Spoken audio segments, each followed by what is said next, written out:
Minestra Calla Calla, ricolta col siero, Ioppolo prende per la gola.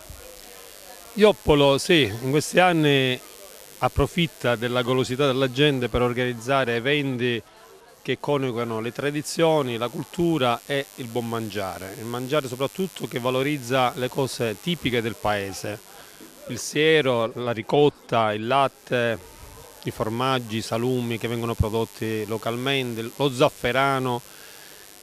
Tanti prodotti che ovviamente nelle nostre cucine casalinghe e anche nell'attività commerciale che sono presenti a Ioppolo vengono preparate per chi volesse ogni giorno assaggiarle e recuperare, diciamo, i sapori di una volta.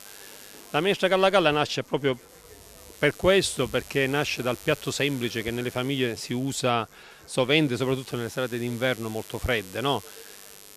Non è detta minestra Calla Calla di Cicere, proprio per dire che è la minestra che comunemente tutti riescono a fare a casa. Qual è il segreto per preparare una ricotta di qualità? Non c'è segreto, il segreto è che deve fare tutto artigianalmente. Qui troviamo prodotti tutti a base di zafferano, produzione locale, con una novità che sta cominciando a prendere piede.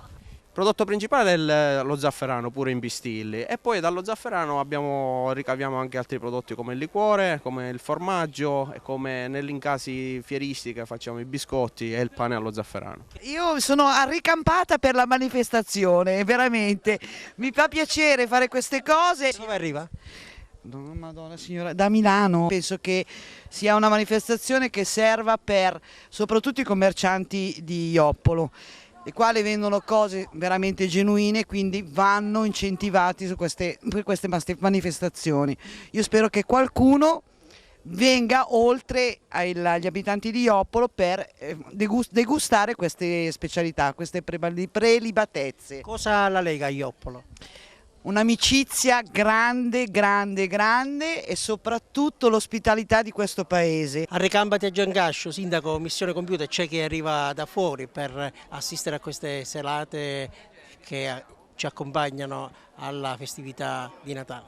Sì, è venuta molta gente, questa è la terza serata, diciamo la serata finale, è venuta gente dei paesi limitrofi a venire a Ioppolo a visitare questo mercatino natalizio che abbiamo organizzato, a gustare alcune specialità che abbiamo preparato nel corso di queste 3 serate che stiamo organizzando. Stasera ad esempio c'è la minestra Calla Calla e la ricotta come degustazione. Quali saranno i prossimi appuntamenti? I prossimi appuntamenti saranno 2. Uno, il 2 gennaio avremo una grande manifestazione soprattutto rivolta al mondo giovanile con il gruppo musicale dei Camurria.